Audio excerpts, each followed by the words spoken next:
Kanalımdan ve mutfağımdan herkese merhabalar. Asla yağ çekmeyen, balon gibi kabaran mayalı pişi tarifi ile geldim bugün. Hiç bekletmeden direkt tarifimize başlayalım. 2 su bardağı ılık süt uygun bir kaba alınır. Üzerine 3 su bardağı ılık su ilavesi yapılır.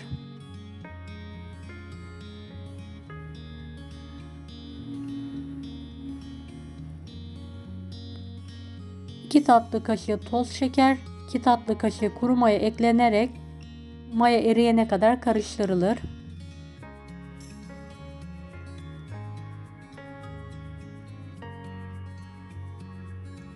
Üzerine bir miktar un ilavesi yapalım.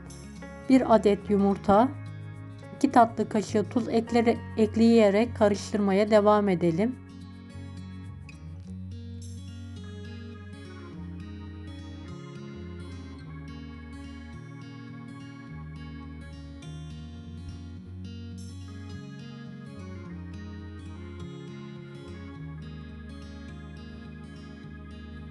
Kalan un kontrollü bir şekilde ilave edilerek orta yumuşaklıkta bir hamur yoğuralım. Toplamda 9 su bardağına yakın un kullandım. Videomu bu kısma kadar izlediyseniz yorum kısmına herhangi bir emoji bırakırsanız sevinirim. Bana destek olmak için.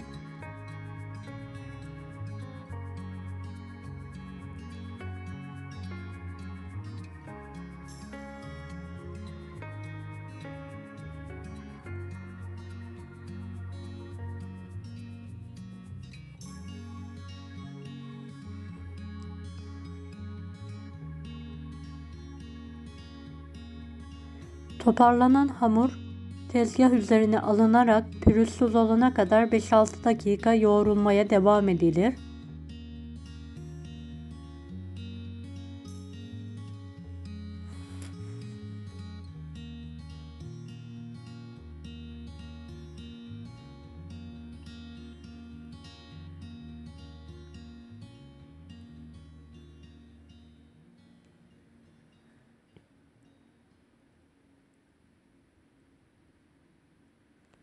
Evet, yoğrulan hamur tekrardan aynı kaba alınır ve üzeri kapalı bir şekilde mayalanmaya bırakılır.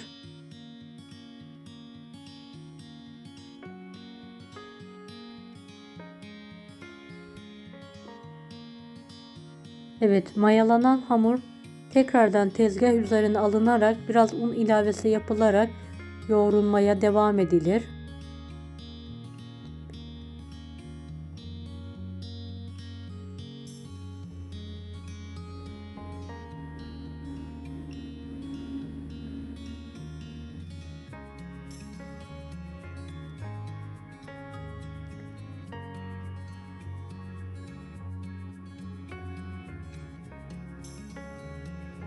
Evet, hamur toparlandıktan sonra 2 eşit bezeye ayrılır ve pürüzsüz olana kadar yoğrulur.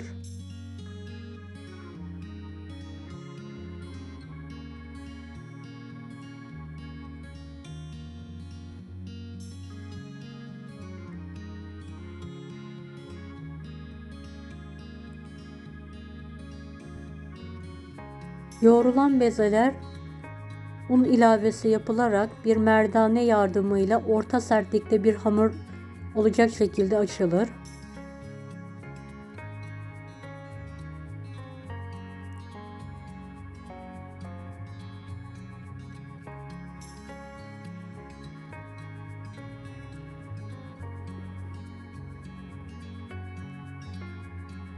Evet, diğer hamuru da aynı şekilde aynı incelikte açmaya devam edelim.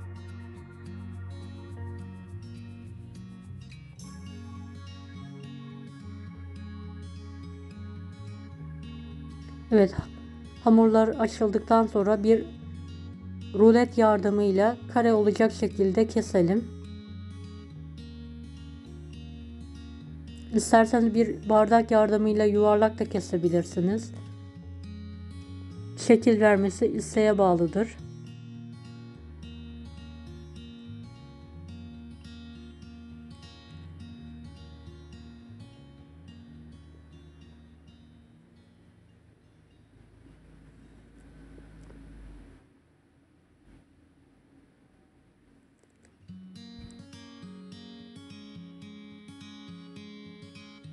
Evet, tüm hamuru aynı şekilde kesiyorum ben.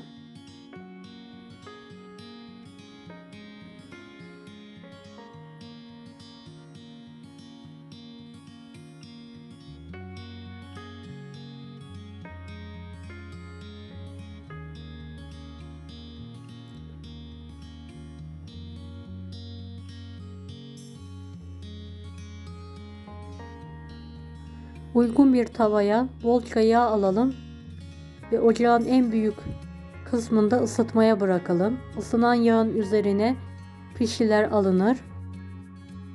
Ocak orta ateşe alınarak arkalı önlü olacak şekilde kızartmaya bırakalım.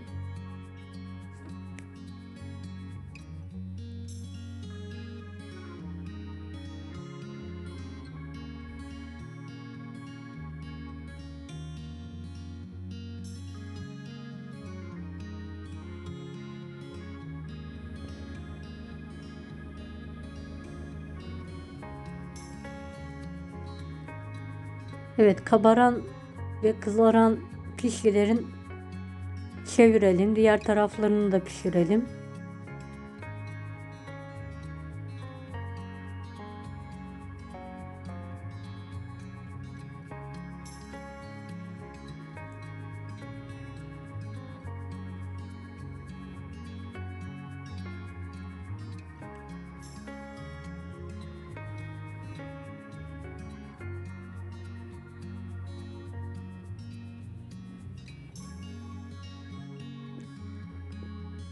Evet, kızaran pişiler servis tabağına alınır.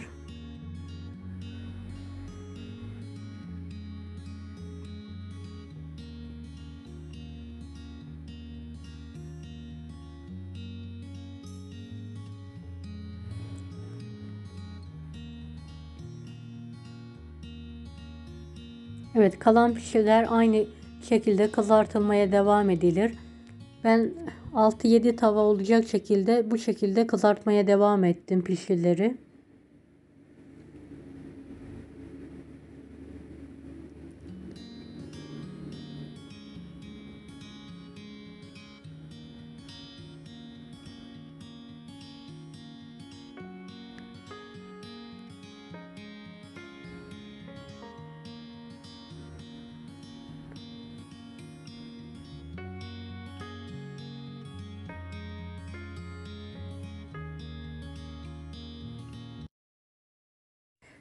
Kanalıma ücretsiz abone olmayı unutmayın. Bir dahaki videolarda görüşmek üzere.